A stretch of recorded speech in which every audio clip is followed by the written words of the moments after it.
दरअसल मेरी कहानी भी थोड़ी सी लंबी है। हाँ, वैसे दुकान चलाने का मेरा कोई कभी सपना नहीं था।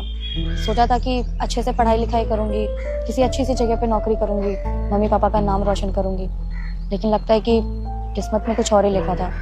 एक लड़के से प्यार कर बैठी और उसके पीछे पीछे यहाँ तक चली आई और उसके कहने पे अपने घर वालों से सारे पैसे सारे गहने चुरा कर ले आई थी।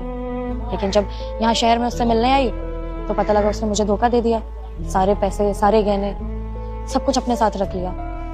उसके बाद घर वापस जाने की कोशिश करी थी मैंने, लेकिन फिर पता लगा कि घर वालों के लिए तो मैं पहले ही मर चुकी हूँ। और जाहिर सी बात है, जिस लड़की ने अपने घर वालों की नाक कटवा दी हो, वो घर वाले कभी उस लड़की को अपना नहीं सकते, उस औलाद को कभी अपनी औलाद कह नहीं सकते। मैं तो उनके लिए जीते जी मर गई। दोबारा कभी हिम्मत ही नहीं हुई घर वालों से बात करने की। तो बस यही शहर में जो काम मिला करती गई। कभी किसी के घर पे सफाई करना, तो कभी किसी के कपड़े धोना, कभी किसी दुकान पे खाना बनाना। उसके बाद एक भैया मिले थे, उन्होंने ये दुकान खुलवाई मेरी। तो धीरे धीरे ये दुकान चलती गई, तो उनके कर्जे के भी सारे पैसे चुका दिए। अब बस मैं और मेरी तन्हाई हैं जो इस दुकान को चलाते हैं। वैसे आपकी स्टोरी मैंने सुनी, आपको लग रहा होगा कि आप इस वक्त बहुत परेशान हैं, आपकी लाइफ में बहुत दुख चल रहा है। पर ऐसा नहीं है, क्योंकि मुझे भी पहले ऐसा ही लगता था।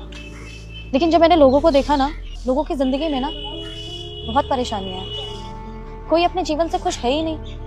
तब जाके मुझे एहसास हुआ कि हमें ना अपना दुख बहुत बड़ा लगता है, लेकिन हम ये सोच ही नहीं पाते, शायद सामने वाला हमसे ज्यादा दुखी हो। तभी जब मैंने आपकी आज बात सुनी तो इंसानियत के नाते आपको ये चाय और बिस्किट देने आ गए। सही कहा आपने।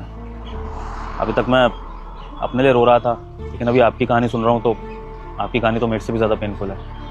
मेरे तो पेरेंट्स इस दुनिया में नहीं है, लेकिन अगर आपके हैं और आप उनसे नहीं मिल पा रही हैं, आपके बीच में दूरियां आ गई हैं, तो ये तो और ज़्यादा हर्टफुल है। आई होप एक दिन आपके पेरेंट्स आपको समझे और आपको अपना लें।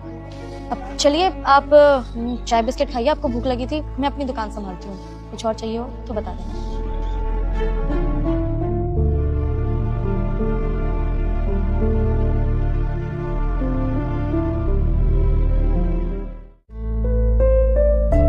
सुनिए, खा लिया था चाय biscuit, thank you so much. आप और कुछ चाहिए आपको?